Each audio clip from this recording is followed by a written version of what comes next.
All right, guys, it's second opinion time. We got a 2024 Lexus RX 350. It's got a 2.4 liter four-cylinder gas powered.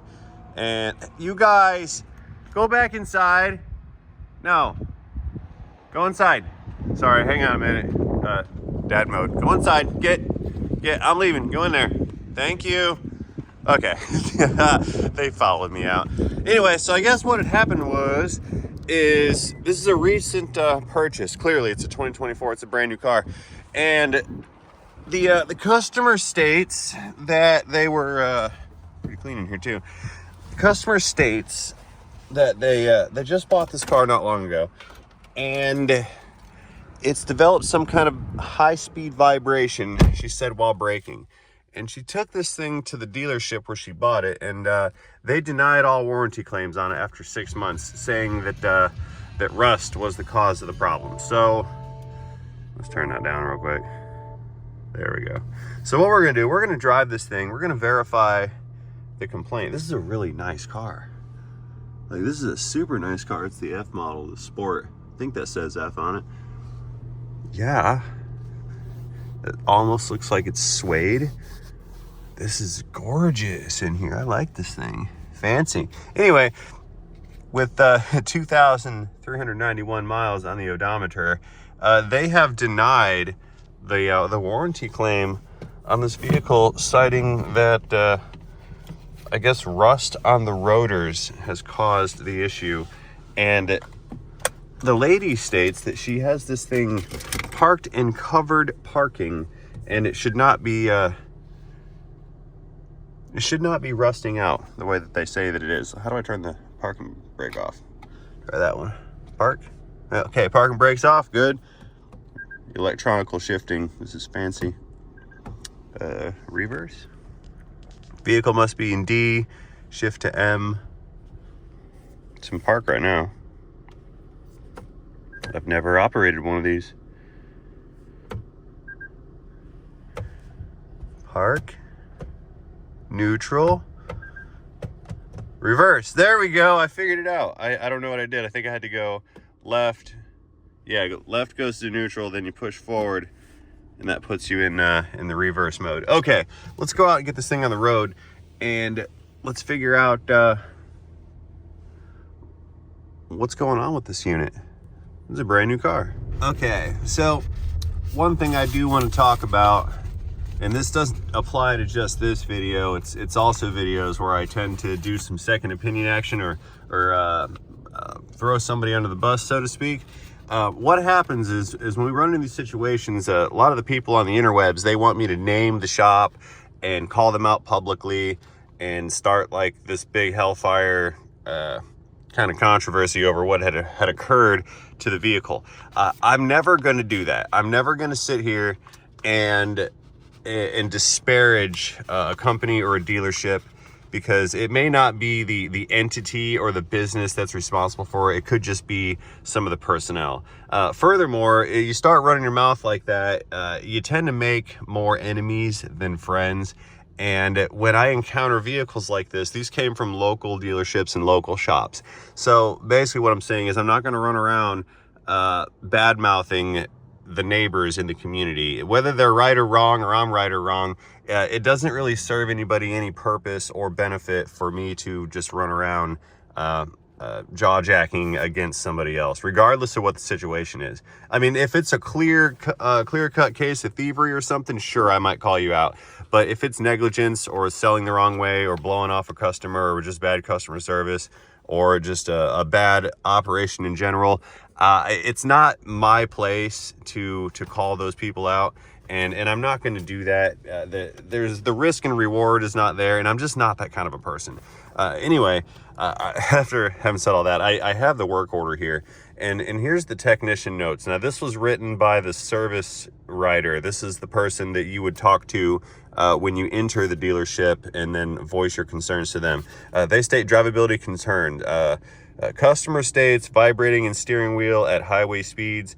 Noise heard at lower speeds, possibly from driver's side front. Noise and vibrating happening for 3 weeks, constant. Found rotors are corroded by salt water, causing vibration at highway speeds. That's what they said.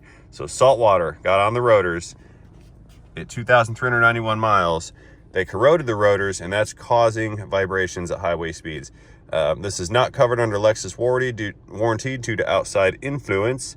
The customer has declined repairs and has contacted Lexus customer service. They have a case number here. Whoa, see, that's what I'm talking about.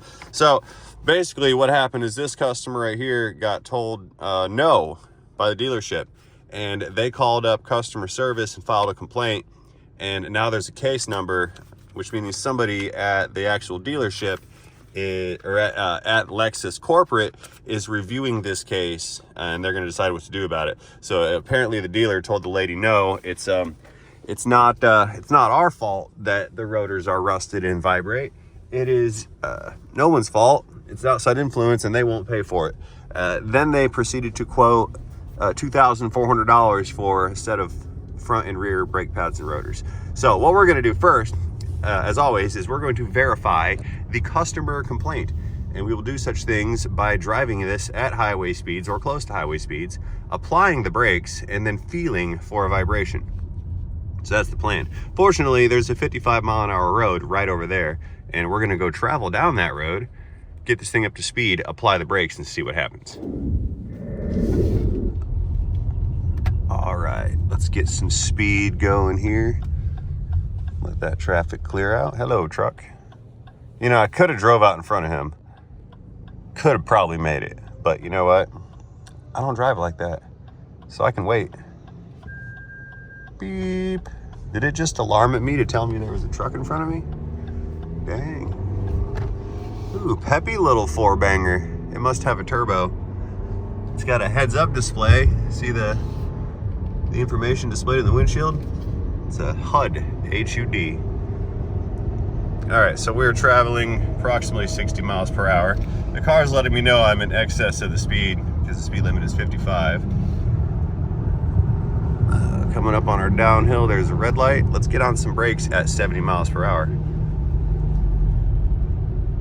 Ooh, yeah. I feel it. Yeah, I feel vibration. I can hear it too. Not so much in the steering wheel. It's more so like in the pedal, and I felt it in the floor pan. Let's get past this light and then that light down there, and there's a longer stretch of road we can get some speed and maybe brake for a longer event, so I can try to feel it again. If it's in the steering wheel, we should be able to see the wheel kind of oscillate a little bit. But let's check it. You know, I've got to say, cruising along right here at highway speeds, I'm not even hearing or feeling anything in brakes because I'm not applying the brakes, but I can hear that vibration. Sounds like a little helicopter.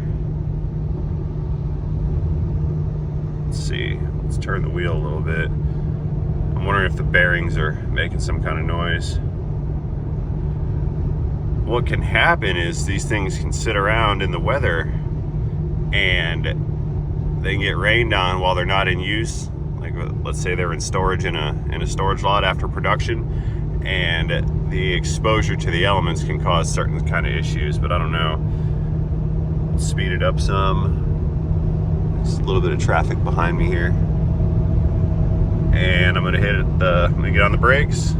88 miles per hour.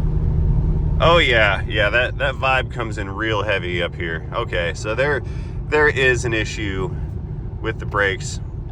I'm almost wondering though if there's a tire issue too, because I felt that helicopter noise, buzz sound, just while straight line driving.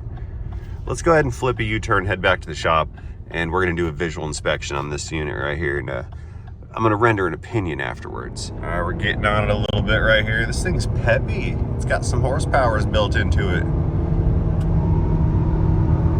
And 88 miles per hour on the brakes. Yeah, I feel nasty vibration in this thing. It's a whole vehicle shake. So yeah, the customer is correct. Their complaint does exist while traveling at highway speeds. There is a vibration while braking, 100%. So now we need to go figure out why. So I'm assuming a couple things here. I'm assuming this person just bought this car and it developed this vibration, or it had it from the moment that they bought it, and they didn't know it when it had it, or when they bought it. Maybe the dealership didn't know it, and they took it back, complained about the issue, and the dealership pretty much said, no, we're not warranting any of that, but you can give us $2,400 and we'll change your brakes for you, which I find that to be an asinine price figure. I'm gonna have to investigate that. I don't know why. Maybe it's because it's so new of a vehicle you can't get parts for it, and rotors are $400 a piece or $800 a piece. I don't know. That seems like a major stretch as far as I'm concerned. But regardless, what had happened is the lady had said, hey, I've got this problem. And they said, sorry, this is your problem, can't help you. So then she called up customer care, filed a complaint. There's a case number on it. And I guess she's here for a second opinion. So this may be like an evidence gathering type of diagnostic video here. So they may be wanting another opinion. They do want a second opinion, and probably a second price estimate as well. But they would like another opinion as to why. And this right here is why I don't like to bash and badmouth people, because there's a good chance that the results of today's activities are going to be presented to some corporate people or some higher up people, or maybe even people in legal or in the claims department. And those are just kind of folks that you don't want to upset that much. Like I'm all for picking fights with, like multi-billion-dollar companies and governments and whatnot, but when they're like my neighbors, then that may not be the best of things to do. All right, back at the shop. Let's nose this thing into the service drive right here and see what we can start to see. I've got a truck on the lift at the moment. It's that C10 right there. We were doing the underbody inspection, but I think we can get a good peek at the undercarriage just from right here. Let's go ahead and park the auto, push the button. Automatically unlock doors. Okay, it's in park, it says so we're safe. Put off the brake and good to go. Is this thing on? Yeah. Power down. Pew. Whoop. Fancy dancy car. Push button doors. How about that? I might just make a whole video just looking at this new Lexus. This is cool. I want one. Man, I gotta tell you, this thing is so new, I can still smell the brakes. They haven't even broken in yet. Not even close. Oh, look at that. I see bolted on rotors. All right, so we're here at the right front wheel, and I'm just kind of taking a peek inside of here. One thing we can see is we've got at least 4 piston calipers, probably 6 pistons. That's a big caliper on this unit. I mean, that thing's no joke. And we have multi-piece rotors right here. Do you see that screw bolting this rotor to the hub? So that hub stays, and then this floating rotor will bolt to it. That's how the fronts are configured. Now the rears, going back over here, here's their saltwater. Now these are just a pretty standard top hat style of rotor, just single piece. Pretty standard single piston calipers as well. And we've got some slight grooving.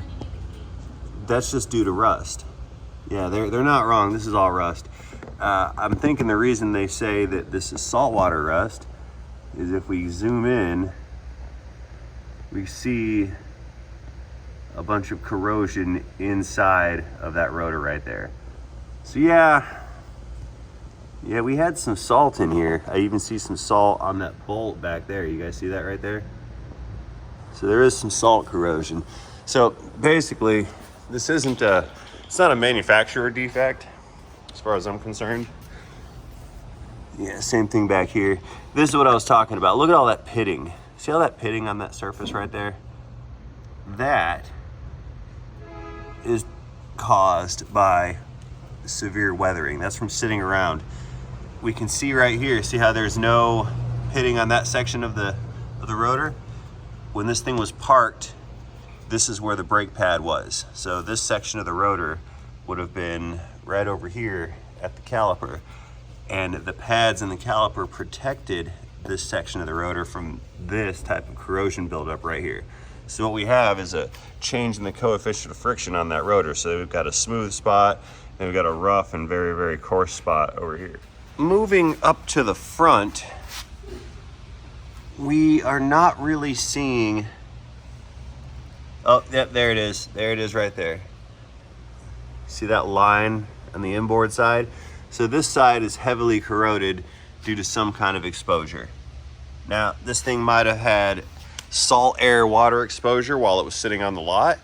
It could have had salt air / water exposure while it was on the delivery truck. It could have had salt air water exposure in the customer's driveway. I'm looking at this inside edge. Yeah, I'm not seeing that rust buildup as heavy on this passenger side as the driver's side. So what that tells me is if this thing was parked up and it was being exposed to a hurricane or exposed to some kind of elements, that side was exposed and this side was protected. So if this was parked in like a covered parking and this was the outside area and that's the inside area, it's a very good possibility that this side of the brakes developed the corrosion and that side did not. We actually see that down here in Florida a lot on customers' vehicles that do park in carports and they leave town for 6-7 months at a time. That we call them snowbirds. They live up north during the wintertime and they move down here, or they live up north in the summertime and they move down here in the wintertime. That way it's not so hot and or so cold. So I don't know what the usage history is on this car. I'm not sure where it's been or when it was bought, but I can tell you that this bit of corrosion down here on these rotors was 100% caused by weather exposure. So the real question is, when it comes to warranty, is where did the exposure come from and who's responsible for it? Kind of based on what I see right here, I sort of feel like that was probably there when they bought the car because this thing's got 2,000 miles on it. I don't know how long they've owned it, but it takes a little while to develop things like that. I actually believe that, I believe that this would have occurred probably at the dealership lot. We just had a bunch of hurricanes. They blow a lot of wind. That lot of wind takes salt water from the ocean where they come from, and it blows that salt water onto the land. And the things that are on the land, like cars and wife units, those could be exposed to the salty salt water. So if this thing was parked in the dealership and then a hurricane came and it blew salt water onto the land and then onto the car that was on the land, it could have theoretically put the salt water on the rotors. Then the lady could have came and bought the car with the salt water corroded rotors and then left the dealership with the salt water corroded rotors. And now they're experiencing their situation. So I sort of think like it's the dealership's fault. I can answer a question. What is it? You didn't know how long the person's had it, 6 months. She had it 6 months. Yep. When was the hurricanes? 3 months? Everything I said was wrong. Thank you. Yeah, everything you just ruined every single thing I just said right there. Okay, so she's had it 6 months. Got it. So yeah, in that case, then maybe the salt water happened on her dime, and if it was parked in her driveway or her carport, and this side was exposed to the weather, then yeah, that's a good possibility. That's crazy though. 2,000 miles in 6 months. Is that accurate? We got to double check that. Hang on a second. I got to double check that. It's got to be more than 2,000 miles. Maybe my coffee's not woken me up enough yet, or something. And no, 2,396 miles on the odometer. Okay, that's not inaccurate. That's correct. Yeah, so this is what you call a good faith type of situation where the dealership they've got enough to go, meh, not my fault, sorry about your luck. But at the same time, you don't want to upset a customer that just bought a brand new car that has 2,300 miles on it. It's still the factory engine oil in this thing. You don't want to upset that customer, because now that customer might go trade your car back in and go buy a Subaru or something for all we know. And you're drastically diminishing your chances of repeat business. And I realize you just sold the car and you got the money and you got the financing and you got the interest and you got the extended warranty and you got the detail plan, you got the tire protection, you got the door protection, you got all that good stuff and the service plan. I realize dealership, you already got all that stuff. But if you do wrong by this customer, you're not going to get it a second time around when they want to buy another Lexus. These people might be buy a car every 3-year type of people. You never know.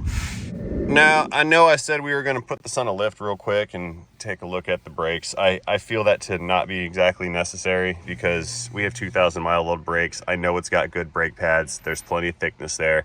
Our situation is due to corrosion, and there's really no reason for us to take this car apart. So basically what I'm going to do next is I'm going to write up the repair order. I'm going to recommend pads and rotors just like the dealership did. That way we can compare what they quoted versus what reality is going to quote. That's what she asked for. She just wanted an estimate and a repair order to compare, probably for evidence purposes, so they can amend the claim with Lexus customer care. I'm pretty sure that's the route that we're taking here. So I do not feel the need to take this apart any further. There's nothing down there that's going to change my opinion. There's really nothing for us to see except some more rust on the backside of those rotors. So that being said, I don't think I can do anything for this lady except kind of give her what she asked for. Reverse, there we go. Which is that second opinion and an estimate that matches the factory estimate or from the dealership or whatever. So I'm gonna head inside and write that, and in the meantime this thing is getting parked. I have got there's nothing I can do for this particular car. This is a customer service situation, not so much a car situation. That's the other half of this business, is we're actually in the customer service business, not so much the repair everything business. I mean, we do both, but at the end of the day, hello Chevy, at the end of the day, this is still all customer service and nothing more. So I would say it's worth it to the dealership for customer satisfaction purposes, for them to kind of bite the bullet and good faith warranty the brake rotors on this particular car. Maybe investigate a little bit with the customer as to what conditions this vehicle was in that could have caused the rust. Park. And I think they should make right with their customer that hasn't even made their first oil change interval yet on this vehicle. So guys, having said all that, I don't have much more to offer you in this particular video. I'm gonna go ahead and close this one out right now. I will do such things as always by asking you guys what your opinion is on this situation. What do you think about this car? I think it's super snazzy. I really like this unit. Anyway, render your opinions in the comment section down below. Do not forget to engage that like and subscribe button while you're down there for more content. And most importantly, do not forget to have yourselves a great day. See you guys later in a video, in a day, in a Lexus, end of warranty claim, denial, in a transmission.